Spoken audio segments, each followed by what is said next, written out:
Michael Mason, seorang penyendiri yang tinggal di sebuah pulau terpencil di Skotlandia, menyelamatkan seorang gadis dari ganasnya lautan.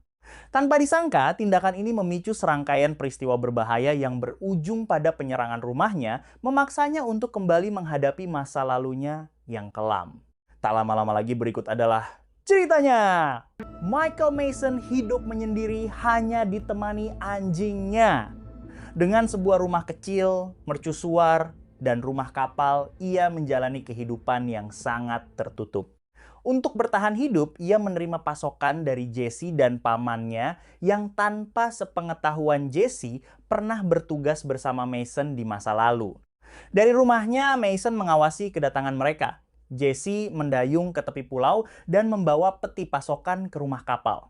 Sebelum pergi, ia meletakkan sebuah kotak kecil sebagai hadiah untuk Mason. Jesse lalu mendayung kembali ke kapal pamannya. Setelah mereka menjauh, Mason turun untuk mengambil peti tersebut.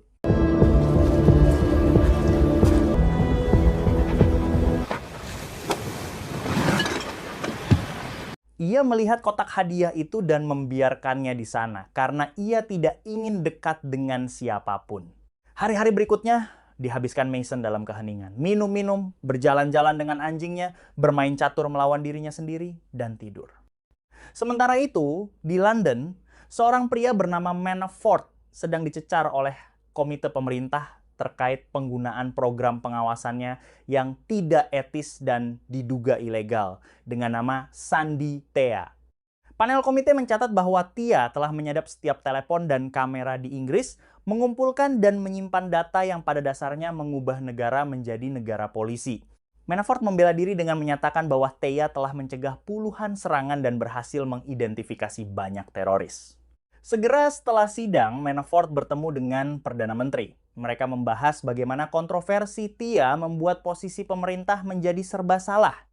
Setelah mematikan alat perekam di kantor, Perdana Menteri menawarkan sebuah kesepakatan. Manafort akan dipecat di depan publik sebagai bentuk pertanggungjawaban, dan posisinya akan digantikan oleh anak didiknya, Roberta.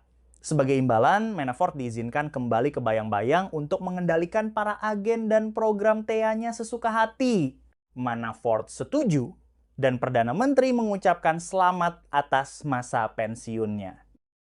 Beberapa hari kemudian, Jesse dan pamannya kembali ke Pulau Mason untuk mengantarkan pasokan di tengah badai yang sangat buruk. Sang paman menyuruh Jesse bergegas karena badai semakin mengganas. Namun, sesampainya di darat, Jesse malah membawa barang-barang itu ke pintu Mason dan mengetuk keras. Saat Mason membuka pintu, Jesse menyerahkan pasokan tersebut